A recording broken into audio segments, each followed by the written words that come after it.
Hello tout le monde. Bon bah on se retrouve en France. Avec le bruit des cigales, on va essayer de parler plus fort qu'elle. On va faire un petit bilan de nos 3 mois en Inde. Voilà. Ça fait un petit moment qu'on est rentré déjà en France, donc les vidéos sont pas complètement en direct. Arrive le bilan pour qu'on vous dise pourquoi on y est allé, les bons moments, les mauvais moments, ce qu'il y a à faire, à pas faire, voilà. Et surtout qu'on explique la fin, parce que même nous en regardant les vidéos c'était un peu bâclé, comment on a traversé le pays comme ça direct et tout foutu dans un container. Donc on va revenir là-dessus. Pourquoi on est allé en Inde? Parce qu'il nous fallait un objectif. On va dire de fin avec le fourgon. Ouais, même si on aurait aimé continuer. Puis avec le fourgon, je vais dire compliqué, mais je crois que c'est impossible d'aller plus loin en fourgon. Parce qu'après c'est Bangladesh, au-dessus c'est la Chine. C'est très cher et très compliqué, il faut passer les permis chinois, avoir des guides H24 que tu rémunères. Donc en fourgon c'était un peu la fin pour nous. Et aussi le petit but final, c'était Taj Mahal. Ouais, le fourgon et le Taj Mahal. Il voulait absolument aller au Taj Mahal, c'était son point final aussi. Clairement, on a appris une mauvaise nouvelle, c'est que mon grand-père n'allait pas bien. Et malheureusement, depuis j'ai perdu mon grand-père. Et voilà, on a eu bien fait de rentrer parce que j'ai pu profiter encore de lui. Donc tout simplement, voilà pourquoi on a eu 3 jours pour, au lieu de partir, notre destination suivante c'était la Thaïlande. On avait déjà nos billets. Et c'est pour ça qu'on n'a pas pu et on a pris les billets pour la France. On a les billets pour la Thaïlande. On a le vol à minuit 10, on peut y aller si jamais on change d'avis. Donc en dehors de ça, de toute façon, les derniers jours ça a été très rapide parce que on devait donc mettre le fourgon dans le conteneur. Enfin, on savait pas trop si on allait pouvoir ou si on allait devoir revenir en Inde parce que notre visa de toute façon se terminait au bout de quelques jours et que tout s'est fait un peu précipitamment pour mettre le fourgon dans le conteneur. Ce qu'on pensait faire. Comme de toute façon on était obligé on avait pris la décision de mettre le fourgon sur le conteneur pour le faire sortir d'Inde. Par l'Est c'était mort et par l'Ouest refaire Pakistan, Iran, on n'avait pas envie. On arrivait à la fin du visa, donc on était quasiment sûr que faire tous ces papiers, ça serait impossible de le mettre sur le conteneur avant la fin de notre visa. Donc ce qu'on voulait faire, c'était faire Thaïlande, Cambodge, Laos, pendant 1 ou 2 mois pour refaire un visa et avoir du temps en Inde pour pouvoir faire tout ça. Mais il se trouve que... on a eu un coup de chance pour le coup, ça c'est vraiment incroyable d'avoir pu trouver une agence qui le mette en 4 jours dans le conteneur. Mais il nous a quand même dit qu'il pouvait l'envoyer en 2 jours. On n'y croyait pas trop. Vu le mood et comment on était sur ces derniers jours en Inde, on était bien content de ne pas avoir à revenir. Même si dans tout ce qu'on voulait faire en Inde, il y a des trucs qu'on n'a pas fait et qu'on aurait aimé faire et qu'on regrette un peu. Qu'est-ce que tu aurais aimé faire? Aller déjà dans le sud. Ouais. Parce qu'on a, même si le pays immense et on est descendu quand même bien bas, le plus bas ça a été Mumbai au final. Mais après il y avait tout le sud. Oui, il y avait toutes les plages de Goa et après il y a vraiment le sud. Je pense que le sud ça aurait été plus sympa pour la van life parce que très honnêtement pour la van life, et on le redira après, ça n'a pas été vraiment cool de faire la van life en Inde quoi. Bollywood. Ah bah oui aussi. Et ce qu'ils font beaucoup à Mumbai, mais on n'a pas eu le temps du coup, c'est que si vous traînez autour de Bollywood, ils aiment bien prendre des touristes pour jouer dans des films. On aurait pu avoir une petite carrière d'acteur et faire le festival Holi. Alors le festival Holi, ils se réunissent dans la rue, ils s'envoient les couleurs. Bon, ça a été repris en Europe aussi, mais voilà, c'est indien à la base. Alors du coup, pour faire ce récap, parce que vous n'êtes pas sans savoir qu'on a eu pas mal de galères, on va récapituler les points positifs et surtout les points négatifs. Parce que oui, je veux juste dire, c'est pas que sur la fin on était à bout, et désolé pour ceux qui nous ont suivis, mais vraiment sur la fin c'était vraiment horrible. Mais c'est pas parce qu'on râle sur la fin qu'on n'a pas aimé l'Inde. Je veux dire, il y a eu des choses qu'on n'a pas aimées en Inde, mais il y a eu beaucoup de choses avant que les gens qui nous ont critiqués sur la fin parce qu'on faisait que critiquer du coup. Et on a quand même vu des belles choses et on a adoré l'Inde au début. Donc c'est pour ça, on va vraiment faire le point, ce qu'on a aimé, ce qu'on n'a pas aimé. Faut bien faire la part des choses. Et comme ça, la boucle est bouclée, on tire un trait sur ce pays et on essayera de plus jamais en reparler. Il est horrible, franchement, ne m'associez pas à cette personne parce que moi je pourrais y retourner, aucun problème. Bref. En positif, tu dis quoi toi? Donc en positif, je garderai notre arrivée, nos premiers jours en Inde. Après avoir traversé le Pakistan, beaucoup stressé à la frontière pour les drones, les papiers, et puis c'est une frontière un peu particulière vu que les deux pays se détestent. On est arrivé à Amritsar, Armistar, Amritsar. un des deux. Et direct, on a été plongé dans cette ambiance indienne où ça bougeait partout. Du monde, des couleurs, Franchement, ouais. ça bougeait, on était dans l'euphorie totale. Quoi. Et ouais, je sais pas, je pense que c'était l'émotion qu'on a eue. On Ouais. était trop contents Et d'être de là. dire on est arrivé à notre dernier pays parce que nous on le savait, vous non, mais nous on savait que c'était voilà. Oui, On avait fourgon, réussi, Tedouille avait réussi. Et premier jour, donc je crois que c'était le deuxième jour Ouais, ou le deuxième troisième jour, jour, on est allé à un temple qui s'appelle Gold Temple. Golden. À Golden Temple. Enfin, ça doit pas, c'est pas le vrai nom, je pense. Mais... Ouais, bon. Golden Temple, où là, grosse claque parce que évidemment il était énorme. L'ambiance avec les prières, la musique, toutes ces couleurs, mais on savait qu'on allait voir des couleurs. Mais là c'était incroyable, toutes les personnes qui marchaient dans le temple, c'était vraiment, on était en folie ce jour-là. On a eu de la chance de pouvoir... Ouais. De toute façon, on le dit dans les premières vidéos, genre vraiment on est trop content, on se dit on va trop aimer l'Inde et tout. Les gens disent que l'Inde, ou tu l'adores ou tu la détestes. Et pour l'instant, je crois que nous, on va l'adorer.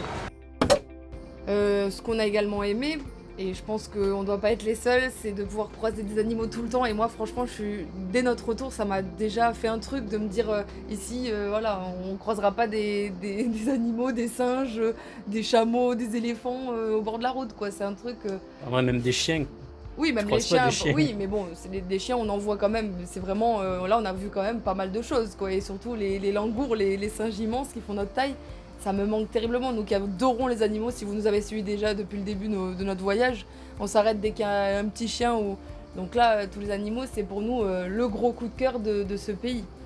Également, pour les personnes qui souhaiteraient voyager à long terme, c'est quand même important pour le budget. C'est que c'est un pays pas cher, clairement. On peut trouver des Airbnb ou des nuits pas très chères. On peut manger pour pas grand-chose. Nous, on mangeait quasiment tout le temps dehors, quoi.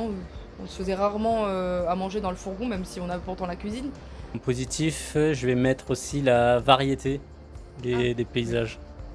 Oui. Enfin, des paysages et des trucs à voir au final. Parce que même si c'est beaucoup de temples, il n'y en a aucun qui se ressemble. Il y a des temples, il y a des cérémonies, il y a tout ce qui est autour de leur religion. Le Gange, on a vu des trucs qu'on verra nulle part ailleurs. Les temples, on en a vu d'ailleurs quasiment les plus beaux qu'on ait vus de tout notre voyage. Moi, je parle par exemple du temple Jain, où vraiment je pense que je peux le citer dans les plus beaux temples qu'on ait vus de tout notre voyage depuis plus d'1 an, quoi. Donc tout simplement, on vous dira, ne partez pas en fourgon, mais allez quand même en Inde, parce qu'il y a de très très belles choses à voir. Je crois qu'on a déjà fait le tour des positifs. Je vais te laisser commencer avec les points négatifs. Les points négatifs. Alors,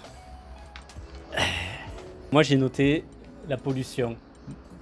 Alors, t'as dit que t'avais pas été complètement choqué et Très que... honnêtement, oui, je m'attendais à vraiment... On en fait tellement des cases sur l'Inde, tout le monde sait que c'est pollué, donc je m'attendais vraiment à ce que tous les endroits où on passe, ça soit vraiment dégueulasse. Et en fait, c'est quand même dégueulasse, hein. Mais il y a des endroits où franchement je retrouvais de la nature, où il n'y avait pas tant de pollution que ça.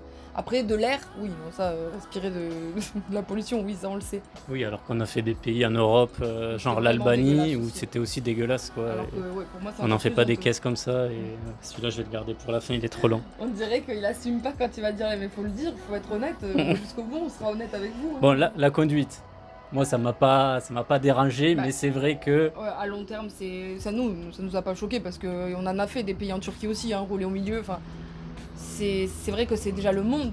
Ils sont tellement nombreux que les accidents, on en frôlait à chaque fois toutes les 10 secondes. Quoi. On a failli avoir des accidents. C'est juste que voilà, ils sont trop nombreux, ça conduit n'importe où, n'importe comment. Ça respecte, il n'y a pas de code, quoi, tout simplement. Pour enchaîner sur la conduite, mais les autoroutes. On est habitué à un van life à jamais prendre d'autoroute dans tous les pays qu'on a fait, parce que de toute façon le fourgon il avance pas. Oui, Bah, puis pour l'autoroute, les- il y a rarement des trucs à voir, donc on préfère prendre des routes normales, on roule tranquillou et ça On nous est pas économise. pressé, donc, Mais en Inde, les routes pas payantes n'existaient quasiment pas. il n'y a rien qui ressemble vraiment à une autoroute, Ah non, c'est des routes mais payantes. il y a des péages. Donc pour la van life, encore une fois, c'est pour traverser les pays comme ça. Même si c'est C'est moins un cher budget. qu'en France, Ça reste un budget. ouais. Parce qu'on roule énormément. Je l'ai mis en négatif, mais c'est plus le spicy. Oui, voilà, c'est pas du tout que c'est pas bon. C'était bon, enfin, C'est je pense que c'est goûteux. varié, ouais. Mais à un moment donné, le spicy, Non, mais surtout que ça a abusé, quoi. Je veux dire, il y a piquant et extrêmement piquant quand ça te brûle et que t'arrives même pas à mâcher tellement ça te brûle la langue. Bon, allez. Ah ouais, c'est qu'elle a un gros bout, hein. Non spicy. Non spicy. Non spicy. Non spicy. Non. Et tout était comme ça, quoi.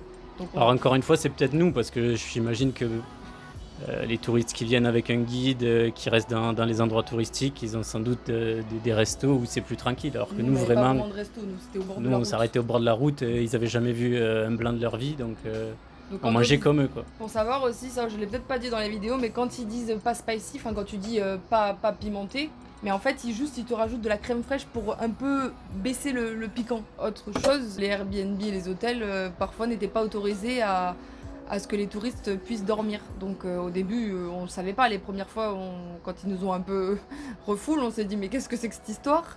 Surtout que la plupart ne parlent pas très bien anglais, donc on n'arrive pas trop à comprendre de pourquoi, quel est le problème. Le nombre de fois où après une journée de route, on n'en pouvait plus et qu'on voulait se poser dans un hôtel, eh ben non. Et surtout quand il y a eu le père de Victor, où lui, il fallait... parce que nous, ça nous arrive rarement qu'on aille à l'hôtel. C'est vraiment quand on est très fatigué et qu'on a besoin d'un endroit calme. Mais le père de Vic, pendant les 3 semaines, tous les soirs trouver un hôtel, ça a été un enfer. Un enfer. Parce qu'il y a eu une fois, on en a fait, je crois, 7 ou 8. Et les 7 nous ont refoulés. Il y a des hôtels qu'on a réservés sur Booking, sur Airbnb, où on a fait 1 heure de route, et arrivé sur place, ils nous ont dit « Ah non, on vous prend pas, vous êtes des touristes ». Alors que sur Booking Airbnb, tu remplis ta nationalité, ils ont toutes les infos. Et pourquoi ils nous acceptent sur Booking? Bah oui, mais Pourquoi dans ils nous tous font les cas. venir là? Alors que sur Booking, on met qu'on est français et tout ça. Ça, vous l'avez vu aussi, ça nous est arrivé pas mal de fois, dont une fois très violemment. Ça a été le moment le plus traumatisant pour moi du voyage, c'est de se faire dégager, que ce soit dans la journée, dans la nuit, des endroits où on est censé vouloir dormir, mais c'est des parkings quoi, au bord de la route. Et je sais pas, dès qu'ils voyaient notre plaque ou un fourgon, il n'y en a pas beaucoup là-bas, donc on est assez visible. Et ben les gens ils nous tapaient sur la voiture et il fallait dégager quoi. Bon, ce qui était prévu, je sais pas pourquoi, je le ressentais aussi. Y a la personne qui vit en face qui est venue toquer comme une tarée en disant il faut qu'on parte. Sauf qu'en plus, comme il parle pas l'anglais, donc il nous faisait juste des gestes, cassez-vous quoi. Donc ça aussi, ça a été quelque chose, c'est le seul pays où on s'est fait dégager autant comme ça quoi. Et parfois très violemment, à coup de bâton quoi. Oui, bon, une fois, mais bon, c'est sans parler de ça. C'en est Il une. y a plein de fois où du coup le soir on savait qu'il y avait une chance sur 2 qu'il y ait quelqu'un qui vienne et qui nous dise partez, alors que Oui. on était vraiment dans des endroits minables en bord de route où tu comprends pas pourquoi, qu'est-ce que ça peut leur faire. Du coup, t'es pas serein parce que tu fais des heures de route, c'est pas facile déjà de trouver un endroit où il y a pas trop de bruit. Et au moment où tu te poses, tu te dis est-ce qu'on va pas nous dégager en pleine nuit? Et rouler la nuit, c'est hyper dangereux avec les vaches et tout, donc bon. Bon, c'est encore un problème de van life, donc Oui.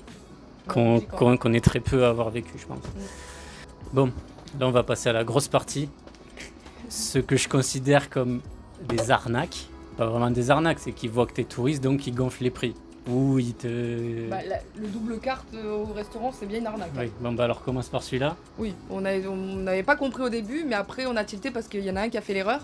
Une fois, on a pris un petit déj dans un café et on nous présente une carte, donc on regarde vite fait, mais on retient pas totalement les prix. Et au moment où on va pour payer, on se dit mais attends, c'était pas si cher, comment ça se fait que ça fait autant?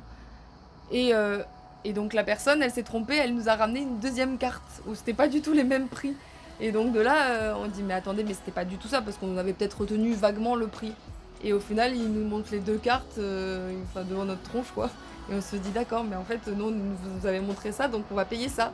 Et en fait, on s'est rendu compte que peut-être partout où on sait pas que les prix, ça nous paraissait normal, mais en gros, pour les locaux, c'est 3 fois moins cher. Donc c'est quand même une petite arnaque, quoi, je veux dire, même si les prix sont pas trop chers. Dans le même principe, les hôtels. Combien de fois on arrivait dans des hôtels où t'as une carte avec des prix affichés des fois, et quand toi tu demandes, il te dit 3-4 fois le prix. Et donc bon, à la fin on avait les combines, on disait non, on partait, ils arrivaient en courant, ils te divisaient le prix par 2, tu continues à dire non, ils divisaient par 4, et c'est comme ça partout, on était obligé de dire non. C'est leur combine, quoi, mais on trouve ça pas forcément normal. Et donc ça marche aussi pour les temples, enfin tout ce qui est visitable, tout ce qui est touriste. Oui, sauf que ça, par contre, c'est pas une Sauf arnaque. que là, Ça, il se cache ça, pas. il se cache plus. Alors là, c'est plus que les prix des restos et le prix des hôtels. Là, c'est vraiment, on payait 10 fois parfois le prix de Ah ce oui, qu'on payait. c'était abusé. On imagine, je sais pas, pour une personne, c'était un local. Locaux, c'était souvent genre 20, 50 max. Oui, c'était 1 euro et pour nous, c'était 10-15. Pour nous, c'était 600, 800. Mais souvent, très très souvent. D'ailleurs, il y a plein d'endroits qui étaient sûrement très très beaux de l'intérieur qu'on a juste regardé de l'extérieur parce que ça nous avait saoulé quoi. Alors surtout qu'on pourrait comprendre parce que en soi, sur une moyenne, la population indienne est censée être plus pauvre que les touristes. Sauf que les Indiens qui se trouvent dans les endroits touristiques, je pense qu'ils sont bien plus riches que nous. C'est pas n'importe quel Indien qui va faire du tourisme et qui se balade dans le pays et qui visite des temples et tout ça. Donc la logique de faire payer des touristes 30 fois plus. Non, surtout qu'ils pourraient faire une petite marge parce qu'ils sont pauvres dans le pays. Donc ceux qui visitent, ils ont le droit de payer pas beaucoup parce que c'est Oui, leur mais pays. encore une fois, ceux Mais qui nous, vraiment visitent, ils ont bien plus les moyens. Ils avaient tous des chauffeurs, d'accord, tous mais des super voitures. C'est pour dire que je m'en fiche de combien payent. Tant mieux qu'ils payent pas cher les locaux. Mais c'est surtout que je trouve ça pas normal que ça soit aussi cher pour les touristes. Ils devraient faire une petite marge, mais voilà, une petite marge, pas abuser quoi. Parce que vraiment, nous, ça nous a freiné à plein d'endroits parce qu'on en avait marre de payer 10-15 € une entrée. Et il y a aussi le système ils te rajoutent 200 pour un appareil, 200 pour un téléphone. Ils nous laissaient même pas rentrer avec un téléphone si on n'avait pas payé. Et à côté de nous, il y avait un groupe de 15 Indiens, tous avec des téléphones, des appareils photo, et qui rentraient comme ça, à la limite sans payer. Et ça, c'est pas une arnaque, mais je voulais le souligner parce qu'on n'en a pas parlé. Quand mon père est venu avec des euros et qu'on allait faire du change, J'avais oublié ça, mon Dieu, j'ai honte. Ah, le pauvre. on s'est... Il a eu les boules pour son père. Son père, il est passé à autre chose vite. Mais... Ouais, bon. Ça peut arriver partout dans le monde, je pense, mais en gros, au bureau de change, il nous a enlevé 50 €. Et bon, sûr de lui, et qu'est-ce que tu peux dire dans ces moments-là? Oui, il te fait croire ben non, vous m'avez donné cette somme, alors que non, en fait, il y avait 50 en plus et son père a bien vérifié à la maison. Oui, bref, il avait noté, il savait exactement combien il y avait, on a vu tous combien on a donné, et le Donc mec... ça, ne vous faites jamais prendre l'argent, vous comptez bien et vous comptez même devant la personne. C'est un bon conseil ça, parce que 50 oui, ça en c'est moins... pour partout dans le monde, juste Oui. on a été con sur ce coup-là. Oui. Mais moi j'avais dans ce truc, putain, les Indiens, c'est yoga, c'est peace, c'est le karma et tout ça, et en fait, bah non. Ça, on l'a fait beaucoup de fois aussi, la cérémonie du point rouge. Ah, ça si vous allez en Inde, c'est certain. Alors au début, c'est mignon. Il y a eu quelques fois où c'était mignon, même s'ils demandent de l'argent, mais ils font quelque chose avec toi. Il faut une cérémonie, donc quand c'est les premiers jours, en plus, tu apprends quelque chose, ils t'expliquent quelque chose de la culture, de leur culture, c'est sympa. Sauf qu'à la fin, on s'est rendu compte à certains endroits, c'est vraiment... please, ils te mettent le point. Alors déjà, oh, qu'est-ce qui se passe? Tu te dis tranquille quoi. Et après, ils te tendent la main, sans explication, sans rien. Juste, ils te mettent le point. En vrai, c'est plus dans le sens où comment ils tournaient le truc. Enfin, on en a fait une au bord du lac ou une en haut avec les singes. Et tu sais, ils te font croire que vraiment, ils font ça pas souvent et ils vont te le faire. Genre, toi, t'as rien demandé et eux, ils vont rien te demander non plus. Alors qu'au final, à la fin, ça finit par. Et combien tu donnerais pour les enfants malades ou pour le peuple indien? Ça, cette phrase, c'est et horrible. bah, t'es bloqué, t'es dit, ah d'accord, je pensais que c'était un truc que tu me faisais cool comme ça, et en fait, non, c'est normal, mais bon, la façon de faire, c'était... Pareil pour quand on était aux crémations, où ils nous ont dit, tout le long, ils nous ont dit, c'est gratuit, les explications, c'est gratuit. Bon, on va pas reparler des crémations et tout ça, mais il y a des familles qui traversent le pays pour aller jusqu'au Gange et qui achètent du bois. Une fortune. C'est un bois, je pense, classique, mais pour eux, c'est un bois spécial et qui coûte très très cher au kilo. Je sais plus combien c'était, mais c'est un truc de fou le kilo. Enfin, je dirais des bêtises, mais je crois que c'était un truc genre 15 € le kilo, un truc comme ça. Pour des gens qui n'ont pas d'argent. Et donc, t'as des gens qui se ruinent et qui mettent toute leur thune. Bon, c'est leur croyance, ils font ce qu'ils veulent, ok. Et quand le mec qui te fait faire cette visite, enfin, c'est pas une visite, il te fait monter au truc, toi t'as rien demandé, il vient te chercher dans la rue, il te dit, viens voir mon ami Free. Forcément, tu refuses pas. Et à la fin, il t'amène, il te dit, bah, faut que vous donniez 3 kilos. C'est le minimum du don, c'est 3 kilos. Donc ça devait être genre 40 balles. Et il te dit, ah, mais c'est par personne. c'est comme ça, c'est Bouddha qui a mis cette règle et t'as pas le droit. Quoi. Donc voilà, c'est tous ces petits trucs qui, à long terme, ça dérange un peu, quoi. Ça, on l'a pas vécu, enfin, on sait pas si on l'a vécu ou pas, mais toi, t'as eu des retours d'expérience sur les safaris.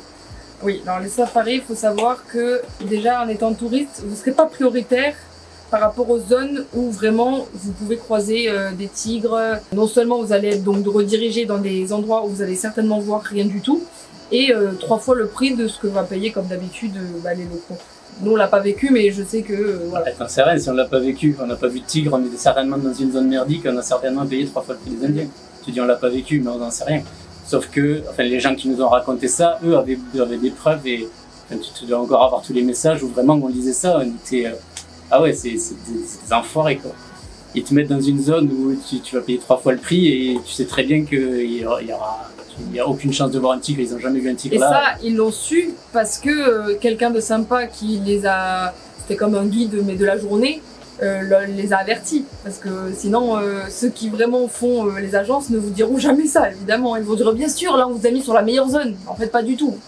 C'est toujours les locaux qui auront priorité sur vous de toute façon. Et dernier truc, on peut pas leur enlever et on n'a rien à dire, on n'a rien à changer, c'est pas notre culture, mais l'histoire des castes. Alors il y a des gens qui disent oui mais c'est pareil en Europe, c'est pareil en France, tu n'es riche, tu restes riche, tu n'es pauvre, tu restes pauvre. On parle même pas en tant que richesse, mais vraiment entre castes, c'est un clébard. Ils se considèrent vraiment comme des animaux, ils se parlent comme des chiens et on a vu des ados de 15-16 ans parler comme des chiens à des grands-mères juste parce qu'il y avait un écart de caste.